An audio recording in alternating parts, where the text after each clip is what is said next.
बेटा, आज तुझे एक बात बहुत प्रेम से समझाना चाहता हूं। तू चिंता में है, मन भारी है, लगता है जैसे जीवन ने तुझे पीछे छोड़ दिया है। चारों तरफ देखता है तो किसी का व्यापार चल रहा है, किसी की नौकरी लग गई, कोई आगे बढ़ गया और तू अपने ही सवालों में उलझा खड़ा है। मन में एक ही प्रश्न उठता है कि मेरा क्या होगा। पर बेटा, आज तुझसे कहना चाहता हूं, चिंता मत कर, तेरा समय जरूर बदलेगा। एक छोटी सी कहानी सुनाता हूं। एक गांव में एक किसान रहता था। उसके पास बहुत कम जमीन थी। हर साल वो बीज बोता, मेहनत करता, पर कभी बारिश ज्यादा हो जाती, कभी सूखा पड़ जाता। लोग उसे ताना मारते, कहते देखो इसकी किस्मत ही खराब है। किसान चुप रहता। एक साल उसने फिर बीज बोए, बारिश नहीं हुई, खेत सूखा पड़ा रहा। गांव वाले हंसने लगे, पर किसान रोज सुबह खेत पर जाता, मिट्टी को हाथ से छूता और बस इतना कहता, भगवान तू जानता है मैं मेहनत कर रहा हूं। एक दिन अचानक बादल आए, इतनी बारिश हुई कि सब खेत भर गए। जिन लोगों ने जल्दी हार मान ली थी, उनके बीज सड़ गए। किसान के बीज जो देर से अंकुरित हुए थे, अब तेजी से बढ़ने लगे। कुछ महीनों में उसी किसान की फसल सबसे अच्छी थी। लोग पूछने आए, कैसे हुआ? किसान मुस्कुराया और बोला, समय से पहले फल नहीं मिलता। बेटा, यही जीवन का नियम है। जो जल्दी फल मांगता है वो कच्चा फल तोड़ लेता है, और जो धैर्य रखता है उसे मीठा फल मिलता है। आज तुझे जो कष्ट दिख रहा है वही तुझे मजबूत बना रहा है। चिंता इसलिए आती है क्योंकि तू भविष्य को अपने हाथ में लेना चाहता है, जबकि तुझे वर्तमान में कर्म करना है। आज का मनुष्य बहुत जल्दी हार मान लेता है। थोड़ी सी असफलता आई नहीं कि कह देता है मेरा कुछ नहीं हो सकता। पर बेटा, क्या तूने कभी नदी को देखा है? पहाड़ से निकलती है, पत्थरों से टकराती है, रास्ता बदलती है, कभी धीमी होती है, कभी तेज होती है, पर रुकती नहीं, और अंत में सागर तक पहुंच ही जाती है। जो रुक गया वही हार गया। एक युवक था, बहुत पढ़ा लिखा नहीं था, नौकरी के लिए दर दर भटकता रहा। हर जगह से निराशा मिली। लोग कहते तुझसे कुछ नहीं होगा। एक दिन वो बहुत टूट गया। मन में आया सब छोड़ दूं। उसी दिन एक साधु से मिला। साधु ने उससे बस इतना पूछा, तू मेहनत से डरता है या समय से? युवक बोला, समय से। साधु बोले, समय कभी किसी का शत्रु नहीं होता, शत्रु तो अधीरता होती है। युवक ने मन में ठान लिया, छोटी सी शुरुआत की। लोग फिर हंसे, पर वह रोज अपने काम में ईमानदारी से लगा रहा। साल बीता, 2 साल बीते, कोई बड़ा बदलाव नहीं दिखा, पर वो रुका नहीं। 5 साल बाद वही युवक दूसरों को रोजगार देने लगा। आज वही लोग उसके पास सलाह लेने आते हैं जिन्होंने कभी उसे कमजोर समझा था। बेटा, जीवन में देर हो सकती है, अंधेर नहीं। भगवान जब देता है तो तैयारी के बाद देता है। अगर आज तेरे पास सब कुछ आ जाए और तू संभाल न पाए तो वही वरदान अभिशाप बन जाएगा। इसीलिए चिंता मत कर, तुझे तैयार किया जा रहा है। आज जो तुझे अकेलापन महसूस हो रहा है वही तुझे आत्मनिर्भर बना रहा है। आज जो अपमान मिल रहा है वही तुझे अहंकार से बचा रहा है। आज जो अभाव है वही तुझे कृतज्ञता सिखाएगा। तू बस अपने कर्म से पीछे मत हट। बहुत लोग पूछते हैं, महाराज मेहनत तो कर रहे हैं फिर भी फल क्यों नहीं मिल रहा? मैं कहता हूं, क्योंकि तू फल की चिंता में मेहनत का आनंद खो चुका है। जब तू पूरी निष्ठा से कर्म करेगा और परिणाम भगवान पर छोड़ेगा, तब चमत्कार होगा। एक दीपक अंधेरे से लड़ता नहीं, बस जलता है, और अंधेरा अपने आप मिट जाता है। तू भी बस अपना दीपक जला। दूसरों की रोशनी देखकर अपने दीपक को छोटा मत समझ। हर दीपक का समय अलग होता है।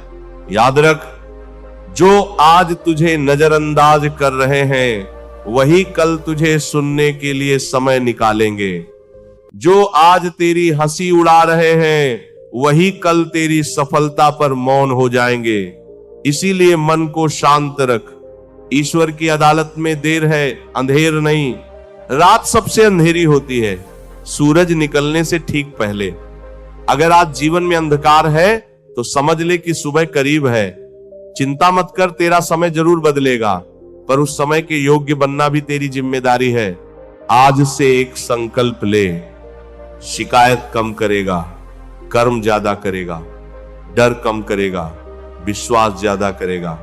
और जब मन डगमगाए तब बस इतना कहना, मैं अपने समय की तैयारी कर रहा हूं। और याद रख बेटा, जो चुपचाप सहता है वही सबसे मजबूत होता है। जो टूटकर भी मुस्कुराता है वही विजेता होता है। तेरा संघर्ष व्यर्थ नहीं जाएगा, तेरे आंसू बेकार नहीं जाएंगे। हर एक आंसू भविष्य की नींव में लग रहा है। अब तू सोच रहा होगा कब बदलेगा मेरा समय। मैं कहता हूं जिस दिन तू हार मानने से इनकार कर देगा उसी दिन से समय बदलना शुरू हो जाता है, क्योंकि फिर तू परिस्थितियों का गुलाम नहीं रहता, तू अपने कर्म का स्वामी बन जाता है। आज इतना ही समझ ले, मन में ये बात बैठा ले कि तेरा जीवन किसी और से कम नहीं है। तुझे भी वही ईश्वर चला रहा है जो सबको चला रहा है। फर्क बस इतना है कि तुझे थोड़ा और तरासा जा रहा है। और जब तू आगे बढ़ेगा, जब तेरे जीवन में स्थिरता आएगी, तब यह मत भूलना कि यह समय तुझे कहां से उठाकर लाया है। क्योंकि आगे की यात्रा में अभी बहुत कुछ समझना बाकी है, बहुत कुछ अनुभव करना बाकी है। और यही से वो बात शुरू होती है जो आगे तुझे भीतर से बदल देती है। बेटा, जब जीवन तुझे तोड़ता है ना, तब असल में वो तुझे गढ़ रहा होता है। लोहार लोहे पर हथौड़ा मारता है तो लोहा चीखता नहीं, लेकिन वही लोहा तलवार बनता है। अगर लोहा कह दे कि अब और चोट नहीं सह सकता, तो वह बस लोहा ही रह जाएगा, कभी अस्त्र नहीं बनेगा। तू भी आज उसी भट्टी में है। आग तेज है, वार लगातार हैं, पर उद्देश्य तुझे नष्ट करना नहीं, निखारना है। आज तुझे लगता है कि भगवान ने तुझे सबसे पीछे खड़ा कर दिया है, पर मैं पूछता हूं, क्या तूने कभी तीरंदाज को देखा है? तीर को जितना पीछे खींचा जाता है वो उतनी ही दूर जाता है। अगर तीर बोल सके तो शायद वो भी कहे कि मुझे पीछे क्यों खींच रहे हो, पर वही पीछे जाना उसे आगे उड़ने की शक्ति देता है। बहुत लोग जीवन में इस बात को नहीं समझ पाते। वे दर्द को सजा समझ लेते हैं, जबकि दर्द तैयारी होता है। वे देरी को असफलता समझ लेते हैं, जबकि देरी सुरक्षा होती है। अगर सब कुछ समय से पहले मिल जाए तो मनुष्य बिगड़ जाता है, और अगर सब कुछ मेहनत के बाद मिले तो मनुष्य निखर जाता है। एक व्यक्ति था, बहुत धन कमाने की इच्छा थी, जल्दी अमीर बनना चाहता था, गलत रास्ता चुना। शुरुआत में खूब पैसा आया, लोग सम्मान देने लगे, पर मन शांत नहीं था, डर बना रहता था, रातों की नींद चली गई। कुछ साल बाद सब खत्म हो गया, वही व्यक्ति फिर शून्य पर आ गया। तब समझ आया कि जो धीरे धीरे मिलता है वही स्थायी होता है। बेटा, स्थायित्व तो भगवान का स्वभाव है। जल्दी मिलने वाला सुख जल्दी छिन जाता है। आज तुझे जो थोड़ी थोड़ी पीड़ा मिल रही है वो तुझे जीवन भर के लिए मजबूत बना रही है। इसलिए इस समय को कोस मत, इस समय को समझ। आज का युवा सबसे ज्यादा जिस चीज से परेशान है वह है तुलना। वह अपने जीवन की शुरुआत को किसी और के जीवन की सफलता से तुलना करता है। ये सबसे बड़ा अन्याय है। हर आत्मा की यात्रा अलग है। कोई जल्दी सीखता है, कोई देर से, कोई गिरकर सीखता है, कोई देखकर सीखता है, पर सीख सकते हैं। तू अगर आज पीछे है तो इसका मतलब ये नहीं कि तू हार गया है। इसका मतलब बस इतना है कि तेरी दौड़ लंबी है, और लंबी दौड़ के धावक शुरुआत में तेज नहीं भागते, वे अपनी सांस बचाते हैं। एक माँ अपने बच्चे को चलना सिखाती है, बच्चा गिरता है, रोता है, माँ उसे डांटती नहीं, धक्का नहीं देती, बस देखती है, मुस्कुराती है। भगवान भी ऐसे ही तुझे देख रहा है। वह तेरे गिरने पर तुझे असफल नहीं कहता, वह तेरे उठने का इंतजार करता है। जब मन बहुत घबराए, जब लगे कि अब सहन नहीं हो रहा, तब एक काम कर, थोड़ी देर सब छोड़कर चुप बैठ जा। मोबाइल, दुनिया, शोर सबसे दूर अपने भीतर झांक। वहां एक आवाज मिलेगी जो कहेगी अभी मत रुक। वही आवाज तेरी असली शक्ति है। याद रख, जो आज तुझे समझ नहीं पा रहे वे तेरी यात्रा का हिस्सा नहीं है, और जो तुझे तोड़ने की कोशिश कर रहे हैं वे अनजाने में तुझे मजबूत बना रहे हैं। तू बस अपने सत्य से जुड़ा रहे। जीवन में एक समय ऐसा आता है जब इंसान थक जाता है, पर हालात नहीं बदलते। वही समय निर्णायक होता है। वहीं से या तो इंसान टूटता है या उठता है। जो उस समय भी खड़ा रहता है वही आगे चलकर उदाहरण बनता है। आज तुझे लगता है कि कोई साथ नहीं है, पर सच ये है कि इस समय भगवान तुझे अकेले चलना सिखा रहे हैं, ताकि कल जब भीड़ साथ हो तब तू बह न जाए। अकेलापन कमजोरी नहीं है बेटा, ये आत्मनिर्भरता का विद्यालय है। जब सफलता आएगी तब बहुत लोग आएंगे, सलाह देंगे, दोस्त बनेंगे, संबंध जोड़ेंगे, पर उस समय अगर तू भीतर से मजबूत नहीं होगा तो वही लोग तुझे दिशा से भटका देंगे। इसीलिए यह अकेलापन जरूरी है। मैं तुझसे ये नहीं कहता कि दर्द महसूस मत कर, मैं ये कहता हूं कि दर्द से भाग मत, उसे देख, समझ और उससे सीख। दर्द वह गुरु है जो बिना फीस के ज्ञान देता है। आज अगर तेरे पास धैर्य है तो तेरे पास सब कुछ है, क्योंकि धैर्य ही वह पुल है जो संघर्ष को सफलता से जोड़ता है। बिना धैर्य के भक्ति भी टूट जाती है और बिना धैर्य के मेहनत भी कभी कभी भगवान तुझे रोकते हैं, क्योंकि आगे तू जिनसे मिलने वाला है उनके लिए तू अभी तैयार नहीं है। और कभी कभी भगवान दूसरों को रोकते हैं क्योंकि वे तेरे योग्य नहीं है। यह बात समझने में समय लगता है। बेटा, समय बदलता नहीं है, समय सिखाता है। इंसान बदलता है और जब इंसान बदल जाता है तब वही समय अनुकूल लगने लगता है। आज से बस एक बात याद रख, हार मानना तेरे लिए विकल्प नहीं है। आराम मिल सकता है, रुकना नहीं।